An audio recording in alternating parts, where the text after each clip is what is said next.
Welcome to Satsang. Satsang means, it's two words in Sanskrit, sat. Anyone who's studied yoga knows what sat means. Satcha is one of the yamas.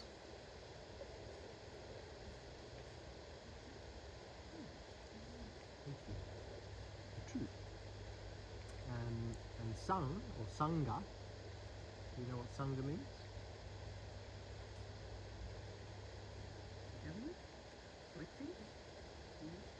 Collective, the community. Sangha is the community. So it's truth and community as a word together, so meaning community gathering to talk about the truth, in a nutshell. So often it's seen as a transmission of the truth through various teachers or lineages. But any time we come together to discuss the truth, then that is a satsang. And why do we consider this idea of the truth with yoga? Isn't yoga just about stretches? Well, why then?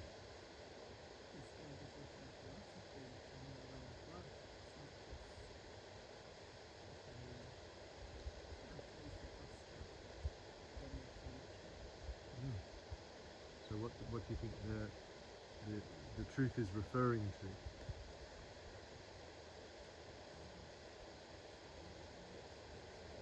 All is one, all is well. Beautiful. So the truth of the matter.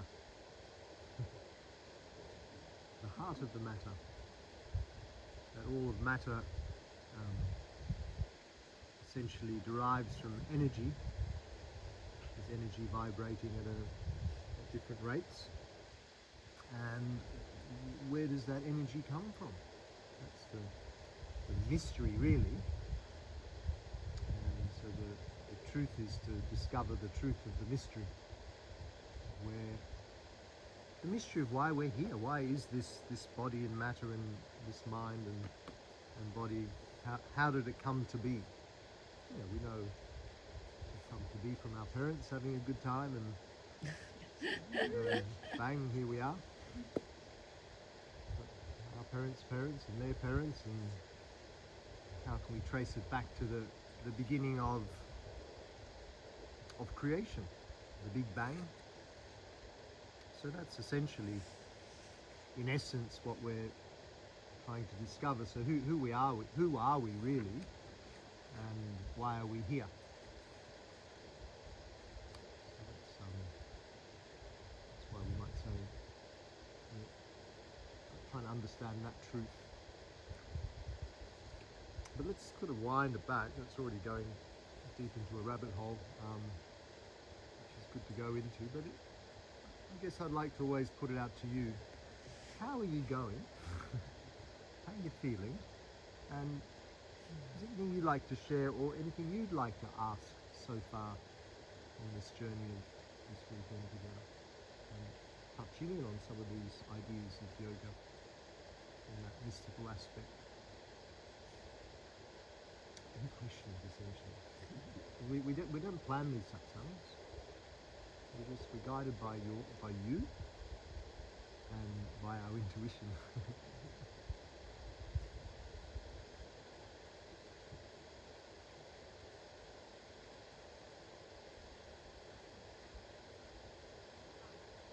Tough crowd.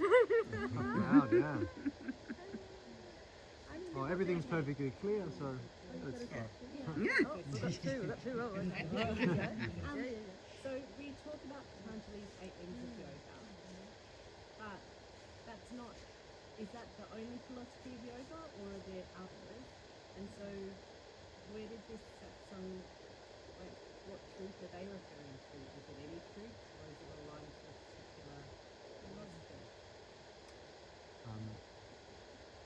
Good question. So I guess any spiritual tradition or spiritual lineage or spiritual community, the question is really always the same. Why are we here and where did we come from? I mean, we still don't have the answers to those questions. We hypothesize on them and discuss the different beliefs and philosophies. And Well, there is. There kind of is in a sense, but it's what we would say is that sometimes it's hard to comprehend with the limited minds. limited now. All our minds are Of limited. course, yes. All our minds are limited. Yes. I mean, we know that. There's only certain things our minds are able to do, to comprehend, to intellectualize. So when you consider source energy or creative energy or essentially the intelligence behind all of creation, we can create something. We can make a nice dessert. When we get our minds to it, we can actually we have infinite potential to make all sorts of things. But the incredible design of nature is kind of almost beyond. That's what science is doing. Science is in essence it's a way to study the magnificence of nature and how it operates and how it's come to be. But there are. And it's in a constant flux of discovery because of the infinite potential. What were you going to say? I was going to say that there's, Patanjali is just laying out one sort of framework. There's so many out there. It's a bit like, we are drawn to different people's way of communicating things or different realized people's way of sharing it, just like we are in life, called and drawn to, whether it's Christianity, whether it's Advaita Vedanta, whether it's the yoga sadhana, Patanjali, whether you're coming from the Taoist perspective, they are all really touching on the same essence, and it's very clearly laid out in all of the traditions. But it's just following that call. All of us here, I would say, are called to the yoga practice, otherwise we wouldn't be here. So that calling to just stay with the practice, to then ultimately you will stay with it just because you know it's going to help you through life, and help you stay centered and grounded, and there might be that opportunity to awaken, and you don't know if it's going to happen or not, but it's a really worthwhile pursuit to be free from this invasive mind and these contracted emotions, just to live a bit more open-heartedly and freely, but it's not necessary. They all lead to the one place. Patanjali is one So framework. the one truth, but expressed in different ways, in different language and different contexts. Because we all have this unique makeup. Every one of us is individual in this physical and mental realm that we're operating in. So we're all going to have our different lens of how we see and how we understand things. So even in the sense of, okay, someone who's self-realized has fully realized the truth, in the sense of they're fully in that paradigm of truth. But still then they have to come back, in a sense, and transmit this still through the lens of their mind, which is always going to be an individual, unique way of sharing. So that's why sometimes it might seem like slightly different nuances because of that different lens, and the lens is essentially the personalized consciousness. In yoga we call it chitta. Chitta is you could say it's the mind in a sense, but it's the encompassing of all the different faculties of the mind. It's our senses, the way we experience the world through the senses. It's the memory. So with the memory, that's a big part of it. It's the experiences that we've personally had in our lives. So so that comes with the conditioning of our culture, of our religion, of our experiences, and then there is the ego, and the ego needs to soften to this deeper realization, and then there is the intellect, so the way in which we uniquely make sense of it all, and then are able to transmit that. So that's why it might seem that these different traditions or different people have a different truth, but no, the truth is one. It's just transmitted in everyone's unique way. So one of the beautiful ways in which I recently was transmitted some of these ideas, I guess, these concepts, is that there is just the one consciousness. So, like Janine said, the oneness. The oneness is the truth of the matter, that we are all one. So there's one consciousness which is experiencing itself through various different lenses, so various different unique vantage points. So each and every one of our minds is a unique vantage point. So the way I see something is different to the way you see something, and we all see it or understand it in our own unique way, because we've all... There are many versions of the truth. We all have our own version. So it's all our own version, it's all our own understanding. But it's the one. The idea is it's the one consciousness experiencing itself through all these different unique lenses, these unique vantage points, which gives an infinite potential of experience. And so the question of like, well, who are we? Well, that's what we are. We are consciousness. It's experiencing itself through this particular unique lens. Why are we here? We're here to experience through this unique lens. And when we realize that, there is a sense of real liberation that occurs, because it sort of, in some ways, it simplifies the matter. It's like, well, there's nothing really to get all hung up about, like we mostly do. We get hung up about what are we doing, where are we going, what's going to happen. Oh dear, life is such a drama. But when you consider, well, actually, I'm just here to experience whatever happens through this unique lens, there's a sense of a lot of those worries dissolve. That's not to say that we're not going to have a bad time anymore, that suffering isn't going to be there, because we, as part of this kind of experience of living in duality, is that there's always going to be suffering and joy. There's going to be a dance between pain and happiness.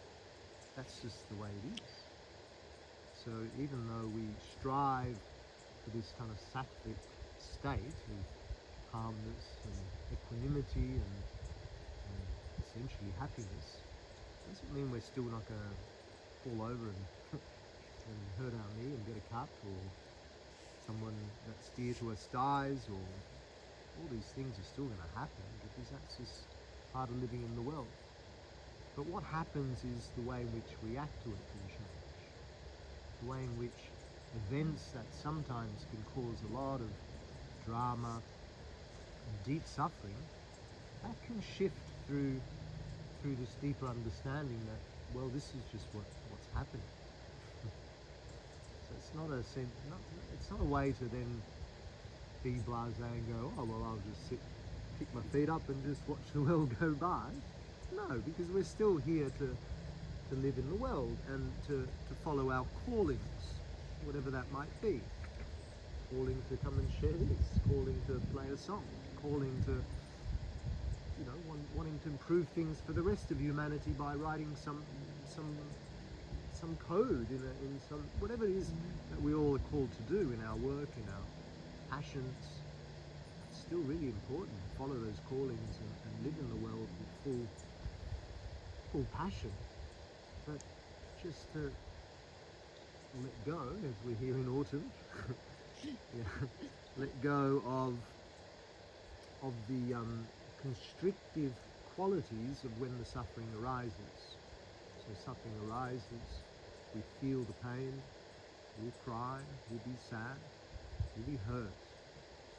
But also just realizing that this is just part of the play, so we move on a little quicker. And then if we don't realize that, we get very stuck in that, oh my God, me and my life, aren't things all terrible, and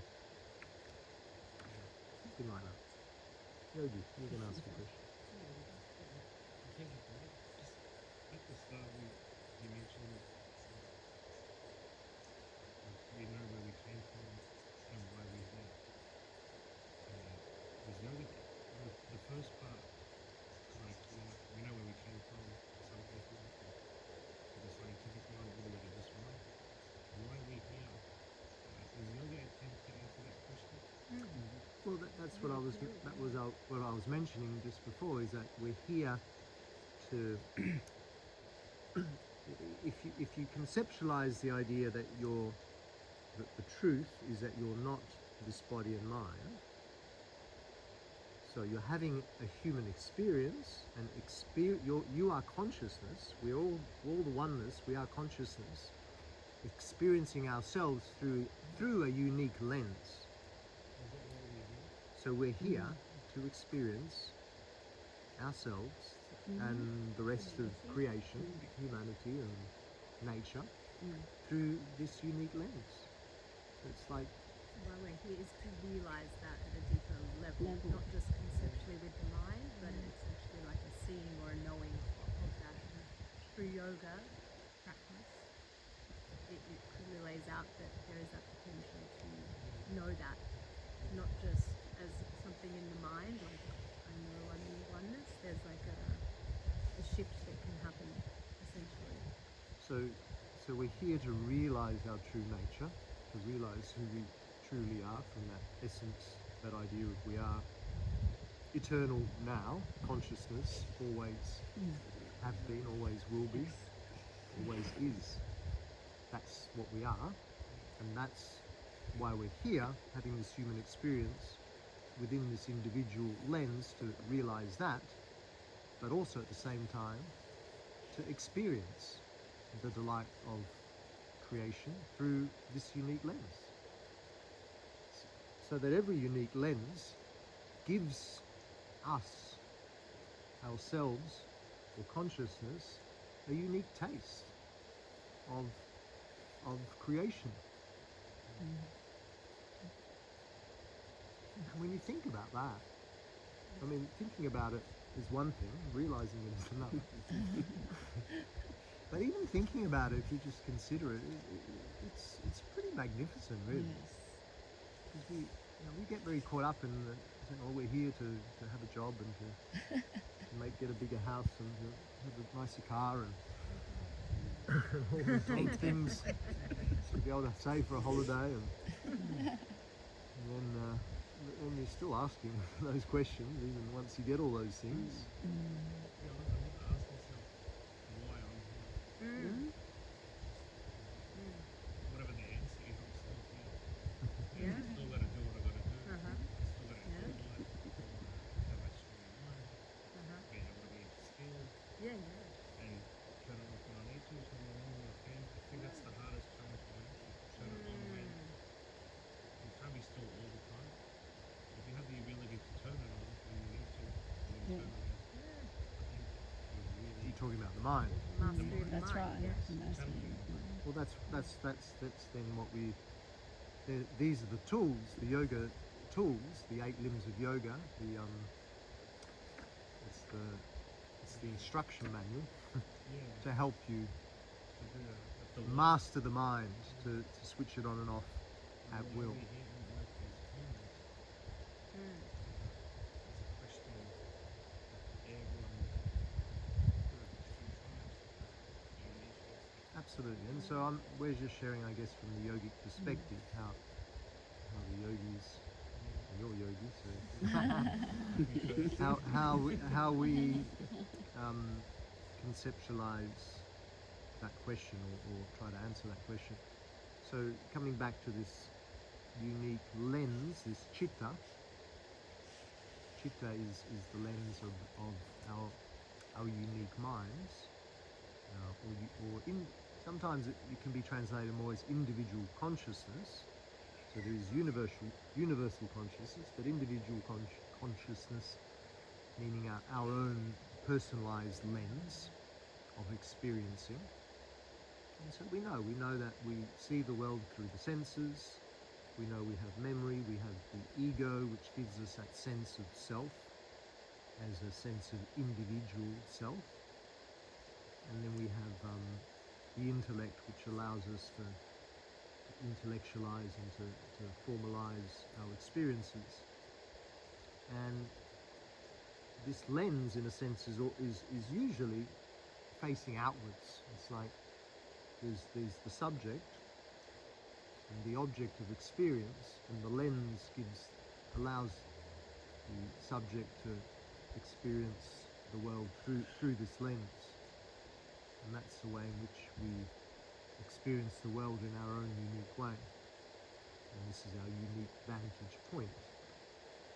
But the idea of yoga, and where you're saying, well, how do we switch on, switch off, the idea of mastering how we use this lens is to then have the ability to flip the lens, and rather than looking outwards, look inwards. This is the yogic path particularly. So this is where the 8 limbs of yoga come into play. We have yamas in the yamas, which are the ethics and guidelines of how we live outwardly, mostly in the world. And we have the asana, getting the body into shape. So we have a nice, healthy and vital vehicle, ultimately to be able to sit and work with our pranayama, which becomes, in a sense, almost the link or the energetic switch to be able to switch the lens and take it away from the external focus to become an internal focus. And then through that switch, we come into the 5th limb of yoga, which is called pratyahara. Pratyahara means like the withdrawal of the senses. So whilst before, when we went for our walk, we were enjoying divinity, enjoying nature through the senses, and the invitation is to, well, let's actually let go of the outward connection with the world, and let's flip the lens inwards and draw our attention deep within us. And so through that, then we come into that point of focus, which is called dharana. So we might be focusing on our breath again, or focusing on one of our centers, third eye or heart. And then ultimately this idea of, so that becomes our object of awareness, rather than, so it's kind of like a little bit more of an internal object of awareness rather than external. Through that internal connection of subject-object relationship, ultimately, when we're really well focused, then that separation between subject and object dissolves. And in that dissolution, we can experience that oneness, that deeper interconnected reality or consciousness or non-dual truth of who we are. So we then call that dhyana. Dhyana means meditation.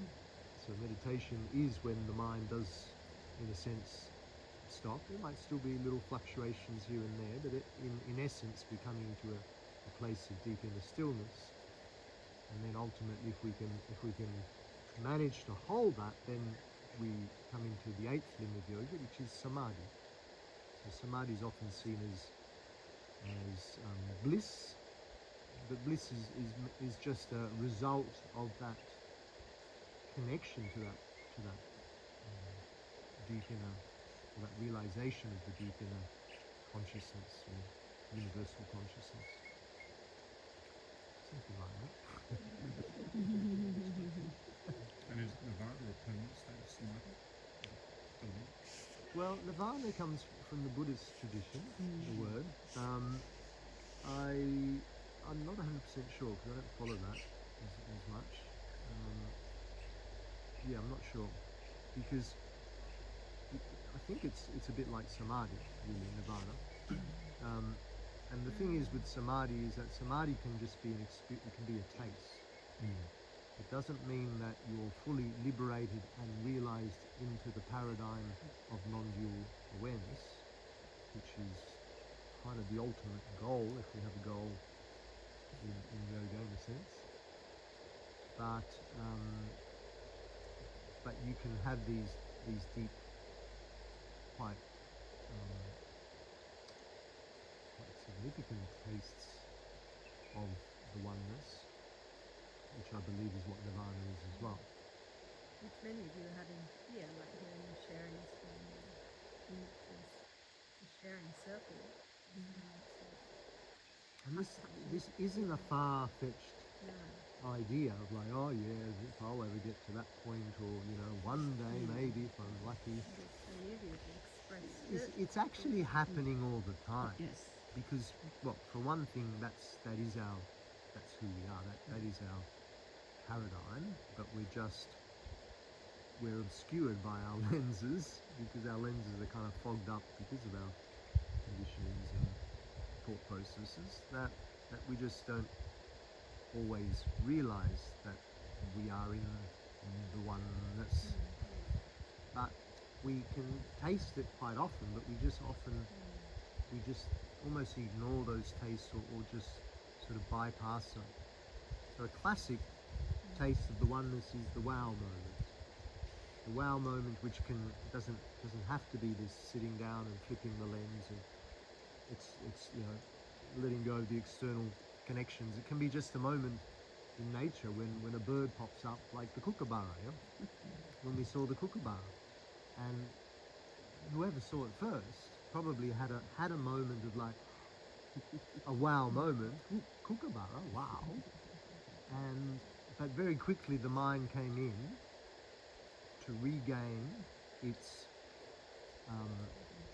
identity, to regain our identity of separation, because in that wow moment it's like, I am the kookaburra, me, universe, we are all one.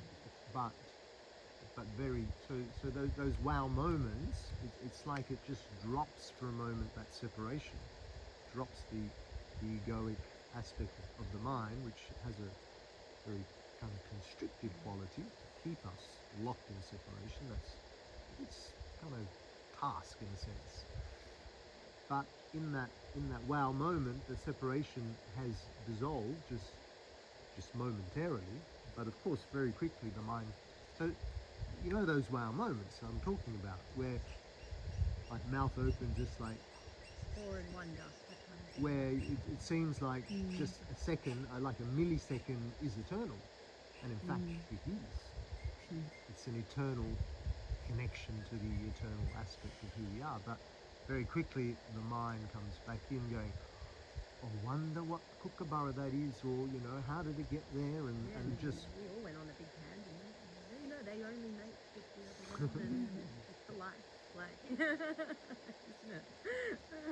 so the task is, in a sense, is to do the sitting practice, because that helps to go inwards and work on quietening the mind that way. But B is just to when you're out in the world experiencing life, and everything you do is just to maintain alertness, that's the word. Maintain alertness to these potential moments of awakening, because if you stay in that oneness, if you are able to Really recognize it. if you are able to just maintain that without if you trust and just tell the mind, no, I'm not coming back in, I'm staying with this wow moment, I'm going to stay with it for a while, then ultimately this can be the key to unlock your awakening. This is my understanding.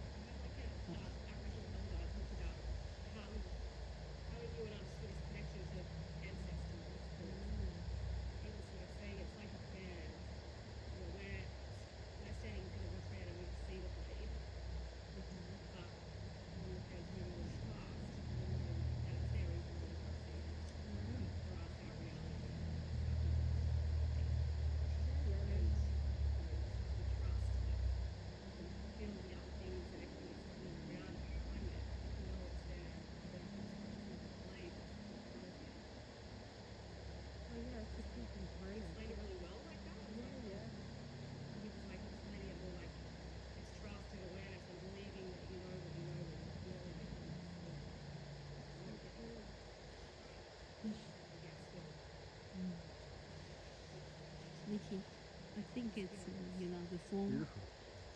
Like right now, right here, we were talking about the experience of looking at the Kukabara rock, and we all experience that.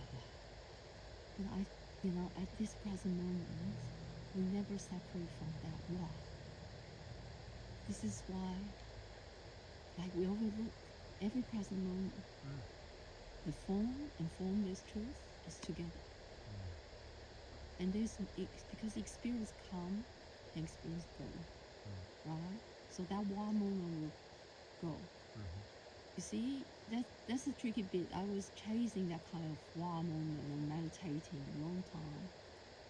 And that's forever. Like, you want to stay in that. You want to hold on to that state. Feeling amazing. Well, it's not Grasping that it, you're yeah. staying in that Grasping the state, word. it's that those moments are moments where the mind can completely still at the point of not coming back at you. So it's like, Yes, it's not a yeah, fleeting moment. Yes, but I want to point into the space, like between our minds, always here. So we can never lose it. That's what I'm talking about. Well, yeah, it's always here. That's right. So always. So there's no need to chase. Just be here. That's what I'm, I'm just here. That's Yeah, it. yeah, This is great. here. Just be here. It's so, Well, so full, so that's exactly complete. the That's truth the of the key matter thing, right yeah, there. yeah. So This is it. this is it. Yeah, So yeah, mind like to wandering over the places and finding, filled up with things and logic and just here, so full. And we like to build up our things and overlook the presence. It's always here. Very simple, super simple, Yeah, you so see? simple. Yeah, I think Super it says simple, it's so super. simple that you almost don't want to do it. That's it, too simple. And our mind think, no, this is too easy. It's too easy. Too easy. So we like to grasp, and that's what I was doing for many, many years. Just listening to different masters talk, and I feel so relaxed when I'm listening to them. And I think the more I'm realizing it's only this present moment, so we just want to open up to what is here, including not just here. Here is easy to open to love and beautiful people and nice gathering, but at home, when you are with the one that really challenge you, can you still keep your heart open? I think that's the challenge as the humans to really recognize this is it. This is why we're here. So when we are present, we have a choice to choose love over hate, to choose a wiser way to interact with people who around us and really make peace within us, and that peace will manifest in the world. Otherwise, we are here split. We have so many egos, like fighting, and then this will manifest outside. That's why we need to, I think this is what I believe, that we all need to really turn inwards to be curious about ourselves, and then really, and the word chitta, I'm not sure if I get it right, but I heard that chitta is, in Sanskrit is mean the devoid of memories, the wisdom that devoid of memory. I don't know, maybe I'm remembering wrong, but we can check it out later. It's like, it's like, because everyone has the same equal wisdom in that, because we're consciousness, right? When we, like you said, we will have the leaf that cover our eyes, like the blades you were talking about, right? So we don't see the spice. Like now we have this body, so we're sitting here, we're feeling things, we build to get lost in this human play because our senses is to objects, right? So we can see forms, we can see grass, we can see things, but we overlook the spice. What's make everything happening here? You see? This air here, the space, and that's us, everyone. That's us. Beautiful. You see, we walk into the room, we see the ceiling, we see the floor, we see the lights, we see things. But we don't see the space that making everything happening. That's us. So we so catch that thoughts popping up. This is me. I'm Asian. My name is Incha. And can grab, I can do this asana, I can Identity. yeah, Creating an that's the identity. identity, you see. Mm. But we got it the whole time, everyone. But we are the space or the spaciousness. We're the that- space, but from we which don't want to be all the of this space. We want arises. to be special. We want to hold on to this identity and suffering, you know. This is so tricky play. So tricky. Well, it was designed that way. That's It right. seems like we a little designed to get lost. Not easy. We designed to get. That's right. That's right. Yeah, we wouldn't be able to realize that True. if we. So the real challenge I found on my journey is really, this is easy, you know, this is really loving people. And I think the challenging thing is to bring it to really each present moment. And then, can you drop? Yes.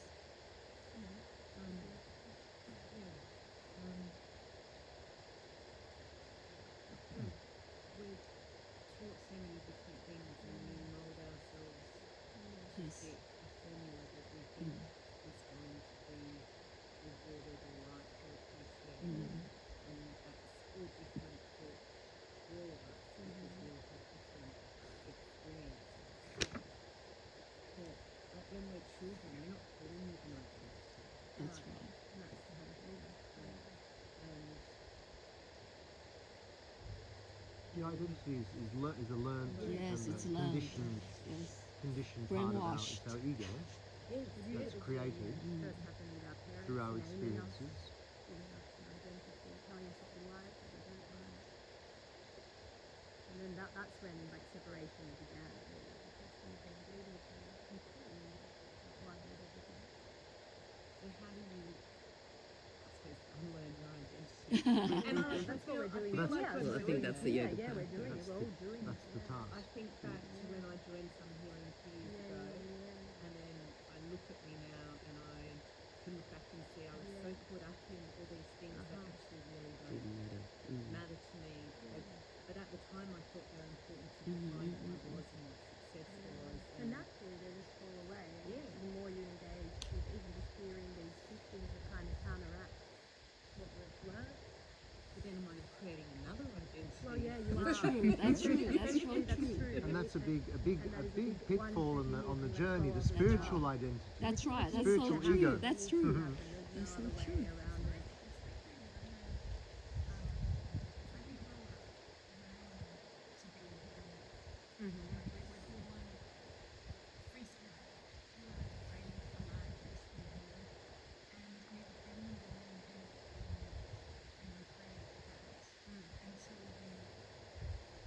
We see it. We want to know. But it took me so long to learn who, well, to learn who I'm not.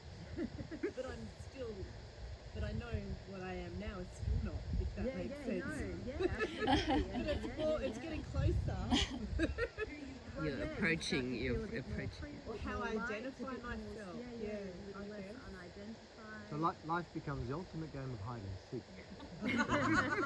We start the game, we all know where we are and who we are, and then we go, okay, 1, 2, 3, 4, 5, 6, 7, 10, and then we're out, where the hell are we? Yeah. Or where the hell is everyone? Yeah. Who's got the answer? And That's right. you've forgotten who you That's are. it. Answers in you. Yeah. Well, Because yeah. you've created And there's this a lot other of teachers that have come, or identity. spiritual people that know it and get it and have laid it out, and it's like too important to, if you are called to identity, and it's like, you are living in the world, you are, it's kind of counteracting it's doing the opposite, the medicine of what was previously thought was it. And life seems so much easier to navigate now.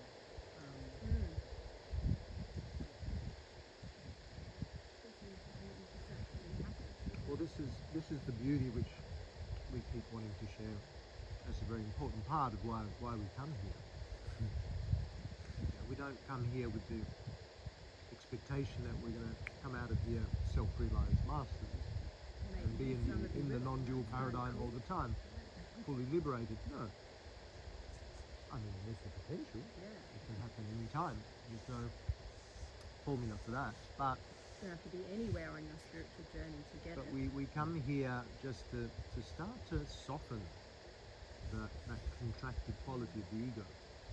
We come here just to start to realize, oh, yeah, okay, all that stuff that seems so important with my friends or community and my reality is actually not really all that important.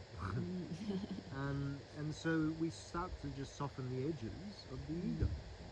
And so we come out of here and we go back into the world with a sense of like lightness, because you've just, it's like chipping away at this the ego, remember, is a cage.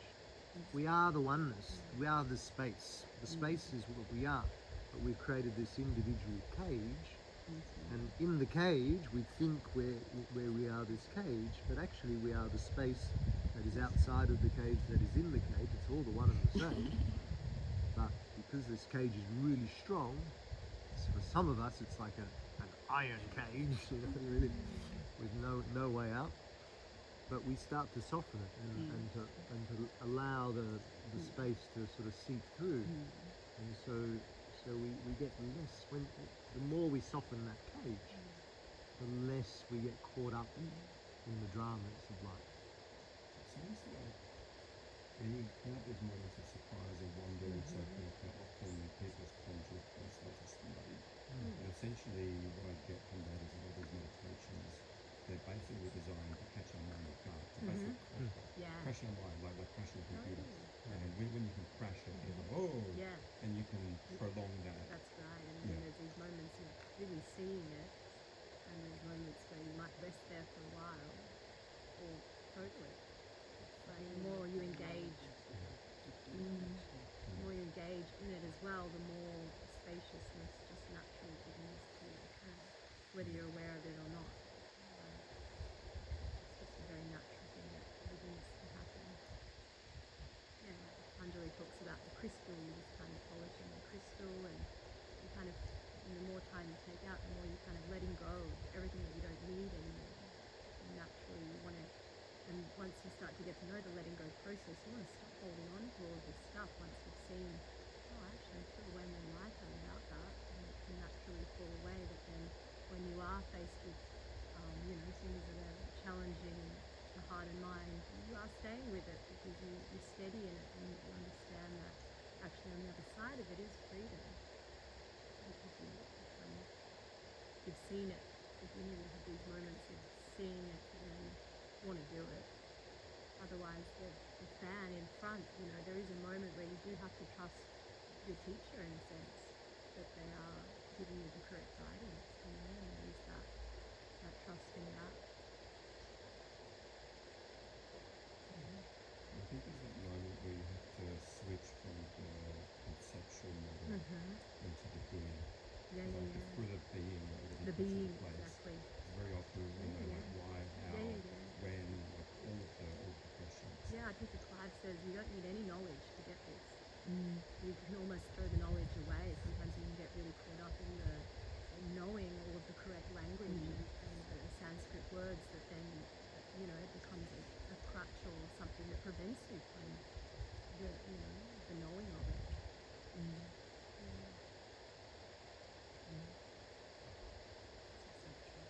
Self-trust. So is that with that actually?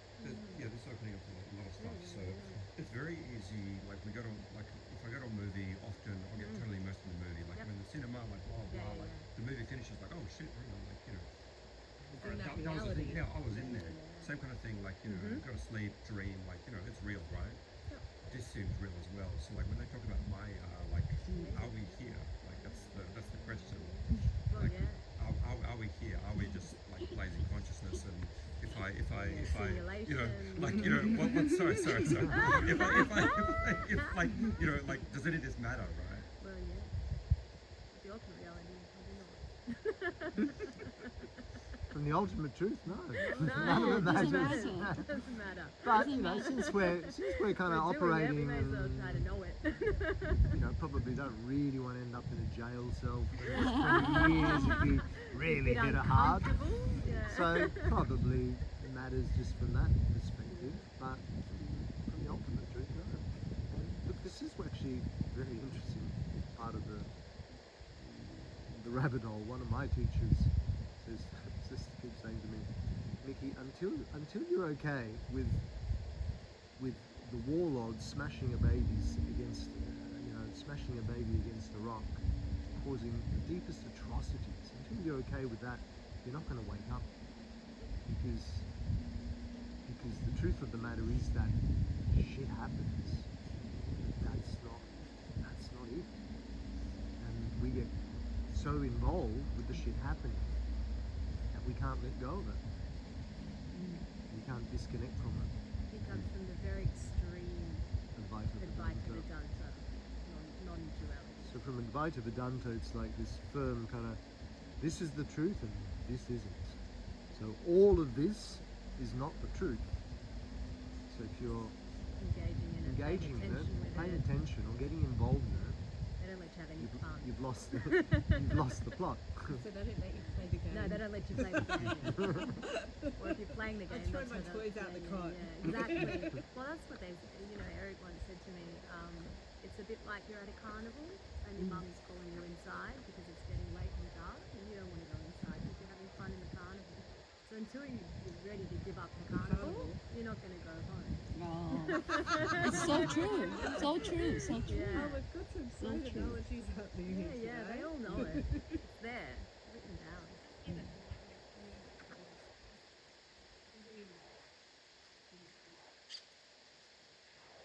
No. Well, Absolutely. Well, definitely in the moment, yeah. If you have a compassionate heart, you would try to do something about it, for sure.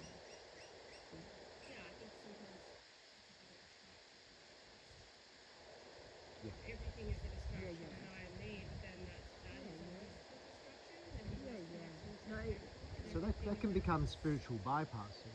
Yes, when you that's just when you right, just that's right, completely no. like, oh well, nothing matters. Just gonna sit here on my cushion, tra la It's la. expensive a lot of these masters to go live in caves and live like well, that's why they do the kind That's of what they do. The renunciate yeah. path. Right. The renunciate path is to get rid of any possible distraction, so that you can really get to the truth of the matter. Because the idea is that the distractions will do just that. They'll distract you from the truth. Yeah, like Clive's teacher wouldn't even listen to any music. But it's quite a calling if you're called to really give it all up. But the beauty is that from our experience of sitting with our teachers is that you don't have to follow the renunciate path to realise the truth. And all of us Clive's a perfect example of someone who's fully engaged in the world, living it colourfully and joyfully and living in lovingly, the world, yes, supporting but community. still completely awake, completely self-realised. So it's just a possibility. There's no absolute ways in which this unveils itself, the truth unveils. But this is just one of the ways, is the renunciate path. It's been a path for many centuries, many traditions, and for some it could be the right path. And many religions are like that. They're from the monastic version of these religions, like the Buddhist path is the renunciate path. It's, some of the yogic paths are from that. And yoga from Patanjali is actually renunciate. That's why there's this real rub, in a sense. We're trying to explain the Yoga Sutras to people who are living in the world. It's like, things like brahmacharya, continence, or not engaging sexually, because that's not part of renunciation. You've got to contain that and not engage sexually. So it's a path of, okay, are we going to renunciate that part of living? Some people it's like, yeah, that feels good, I'm going to do that, and I'm going to go down that path. But for most of us, it's probably not, because we joyfully enjoy experiencing the delights of Mother Nature and the delights of connection with others. And so we don't need to be renunciates to find the truth or to not that truth needs to be found, it just needs to be realized. It's always here and now. So that's where we sort of really celebrate our teacher Clive, because he embodies, in a sense, some of the tantric and some of the Advaita teachings. And so it's a dance or an embodiment of these. It doesn't mean if you're not a renunciate you can't look at these teachings. They still can show us the truth, or we can realize the truth through some of the practices and some of the studies. But we don't have to renounce. We can be tantric.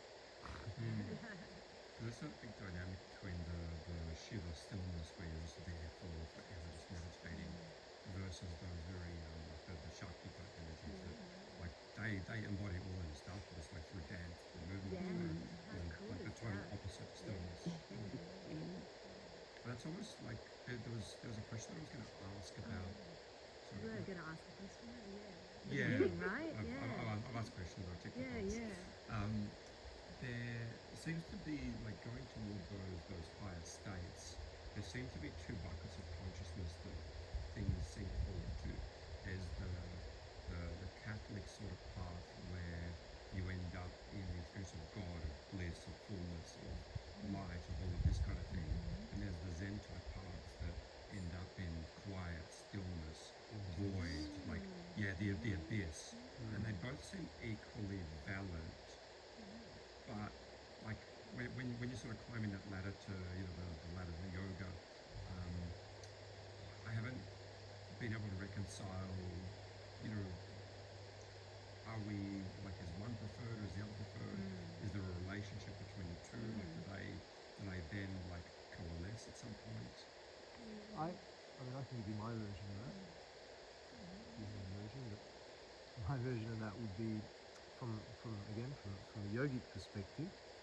You have what the yogis might call God consciousness, or the ultimate truth, is called Brahma. Brahma is the aspect of the creative source, and then you have Brahma Nirguna and Brahma Satguna.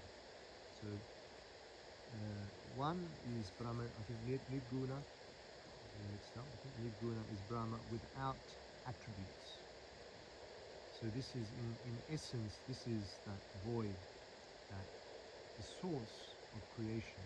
It's the stillness, it's the space, it's the pure consciousness. But pure consciousness then expresses into creation, into the universal plane. And so that sort of movement, and this is where we could even say the prana or the shakti, becomes this Brahma Satguna with attributes. So in that movement of consciousness wanting to express itself, this is where we feel the bliss and the light and the glory of God. It's just creative energy, creative power. So the source is silent. It's stillness. It's emptiness. There is nothing. It's pure nothingness. But from pure nothingness, energy arises, and that energy that arises, the spark of that energy is the bliss. That's so often we might have that experience of that bliss state, which is often the samadhi state, that bliss of tapping into Brahma Satguna. But at a deeper level, we might just drop into just pure emptiness and nothingness, which is enlightenment.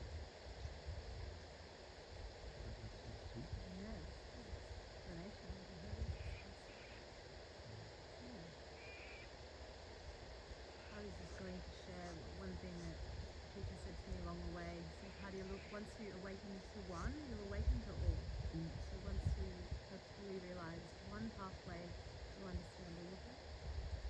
So it doesn't really matter which one you choose, just choose one, and the one that resonates with your heart, and see it through. You don't have to be engaging with, all of them. You can just choose the one that resonates. It's kind of like so what can happen is if you are engaging with so many, then you're just digging holes in different parts. If you stick with the one, then you're really going deep into it. So start to see what you feel that resonated with you at that time.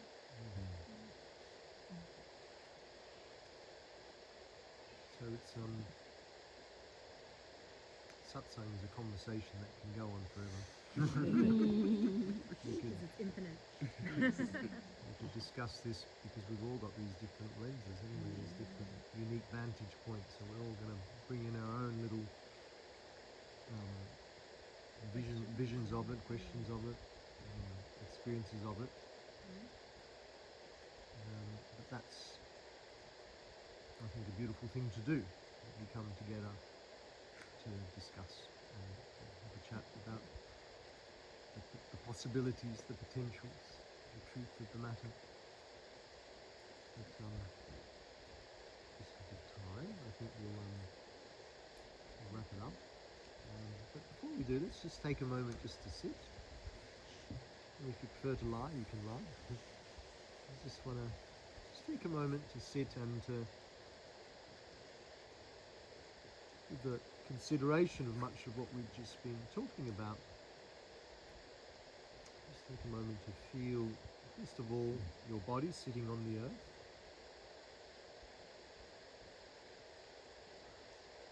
And knowing that you can observe this body, you can observe the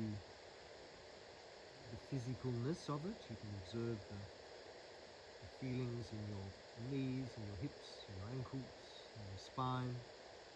You can observe the sensation of the body touching the earth. You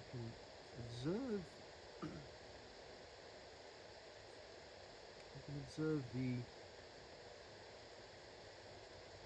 various senses at work, the sounds, the fountain, the birds, the deer that we heard before. And you can observe all the various senses like we did in our meditation earlier on.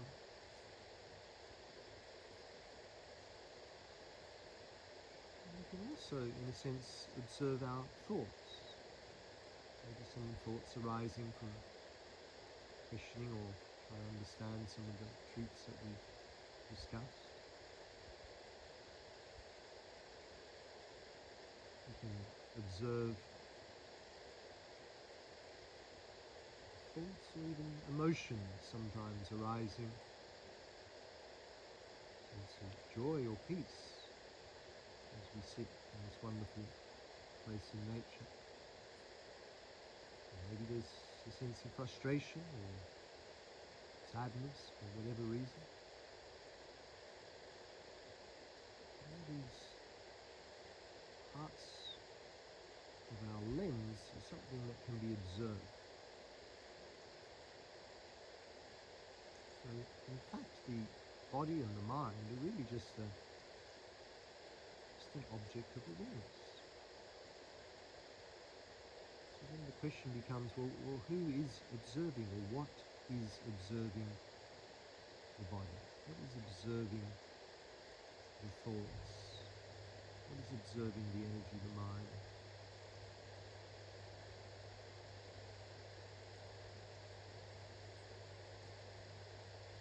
So just resting in that deep witness and awareness. The awareness that observes all of our experiencing through the body, the mind, the senses, the intellect.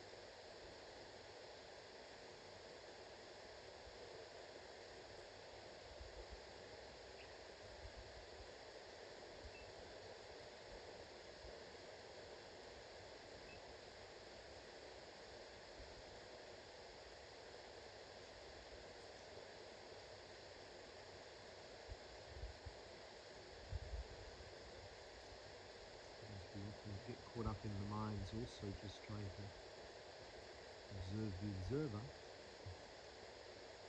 Allow yourself then to just simply come back to your breath.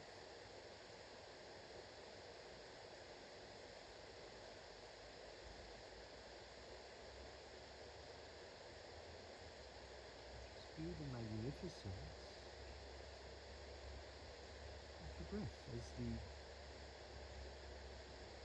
life force energy that allows for this unique lens to experience.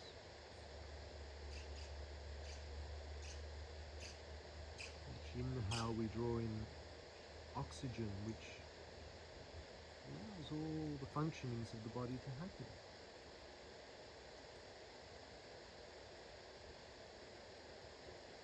Each exhale we release the waste products that we don't need. In each moment there is this dance of interaction with the air around us.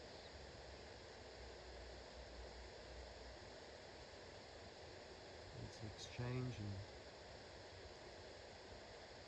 work through all the plants around us.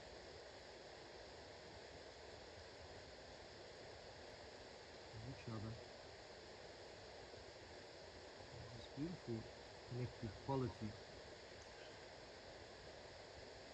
of the prana, the life force that is like the threads of life connecting us all together.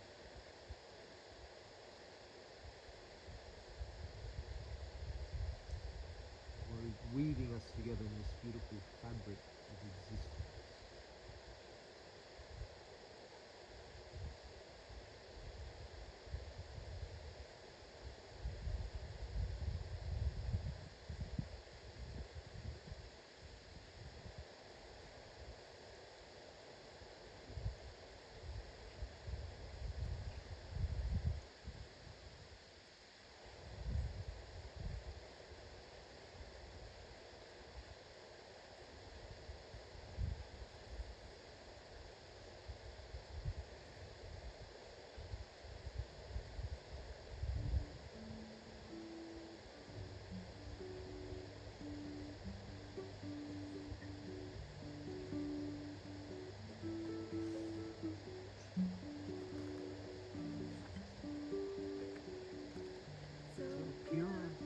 Pure like the water, you run forevermore. To be clean, clean as the waves come crashing through the shore. Leaves me smooth as a pebble, polished in the depths of love, and carried by the winds of grace on the wings of the dawn.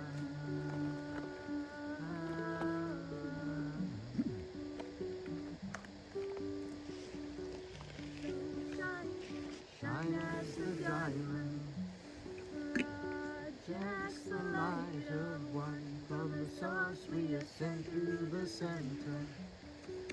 As the moon reflects the sun, arise and awaken from your slumber. Kindle ancient flames, witness to the waves of lights to change, though the essence remains the same.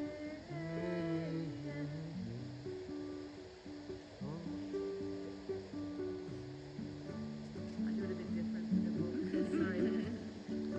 So pure, Pure like the water, let it run forevermore.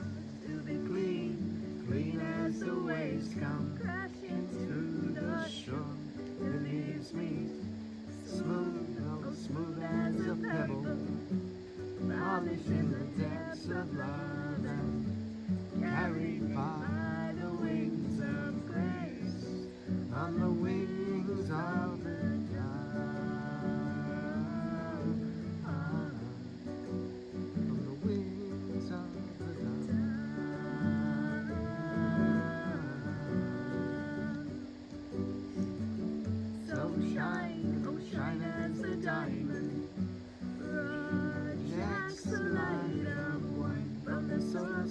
radiance and through the center, as the moon reflects the sun. The rays and awaken from your slumber. Candlelight flames, a witness to the ways of wants to change, though the essence remains the same.